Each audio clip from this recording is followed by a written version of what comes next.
राधे राधे सभी भक्तों को।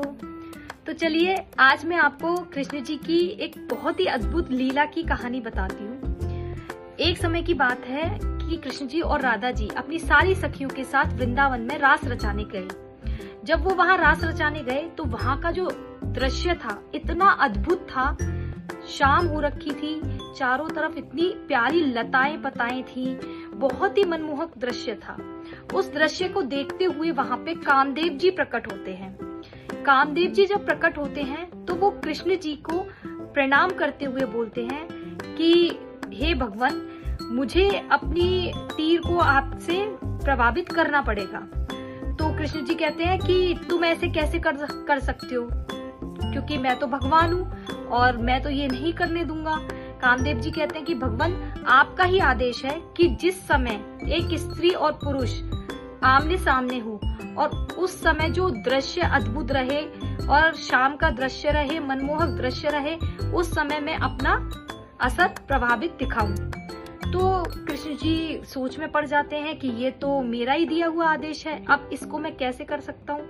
कामदेव जी कहते हैं कि नहीं, मुझे प्रभु करना पड़ेगा। कृष्ण जी कहते हैं कि मेरे ऊपर तुम्हारा प्रभाव नहीं चलेगा। पर कामदेव जी विवश होकर प्रणाम करते हैं, हाथ जोड़ते हैं, उनसे बोलते हैं, प्रार्थना करते हैं कि प्रभु मेरा काम है ये करना और मुझे करना ही पड़ेगा। तो कृष्ण जी कहते हैं कि ठीक है, अगर तुम्हें मेरे ऊपर बाण चलाना है या राधिका के ऊपर बाण चलाना है तो तुम एक काम करो, तुम थोड़े अंधेरे टाइम में आना, जब हम रास रचाएंगे उस टाइम पे आना और उस समय पे आके तुम अपना काम करना बाण चलाने का। तो कामदेव जी कहते हैं ठीक है प्रभु। कामदेव जी चले जाते हैं। कामदेव जी के जाने के बाद जैसे ही दिन ढलता है, अंधेरी रात होती है और रास करने के लिए सारी सखियां आसपास होती हैं और इतना मनमोहक दृश्य होता है। तो कामदेव जी दोबारा प्रकट होते हैं और कृष्ण जी को प्रणाम करके बोलते हैं कि प्रभु बताइए पहला बाण किस पे चलाना है। तो कृष्ण जी एक सर्कल बना होता है, गोल घेरा बना होता है जिसमें सारी सखियां होती हैं और बीच में एक बहुत ही सुंदर सखी होती है और बहुत ही लंबी होती है। तो कृष्ण जी उसकी तरफ इशारा करके बोलते हैं कि जो सखी बीच में है उस सखी पे तुम्हें बाण चलाना है, सबसे पहले उस सखी पे बाण चलाओ।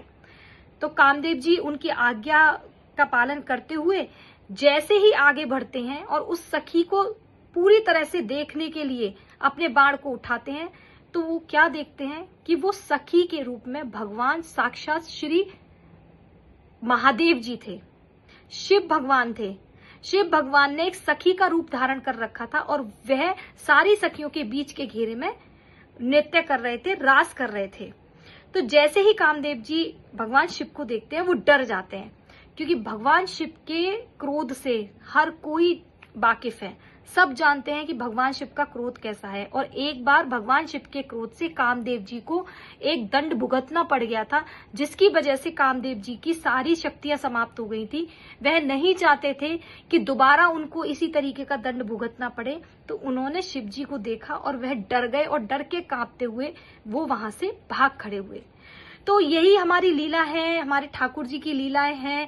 हमारी ठाकुर जी के ऊपर जिन्होंने सब कुछ रचा है, जिनके अंदर सब कुछ बसा है, जिनसे सब कुछ उत्पन्न होता है, उनके ऊपर कुछ भी असर नहीं कर सकता जब तक कि ठाकुर जी की खुद की इच्छा ना हो। ये जितनी भी हमारे आसपास की चीजें हैं, माया, काम, लोभ, जो भी चीजें हैं, कुछ भी ठाकुर जी को कोई भी चीज प्रभावित नहीं कर सकती, क्योंकि यह सब कुछ ठाकुर जी के अंदर से ही उत्पन्न हुआ है। तो कैसी लगी भक्तों आपको ये कहानी? मैं आशा करती हूँ कि आपको ये ठाकुर जी की कहानी बहुत अच्छी लगी होगी। तो अगली बार मिलते हैं एक नई कहानी के साथ। सभी को राधे राधे।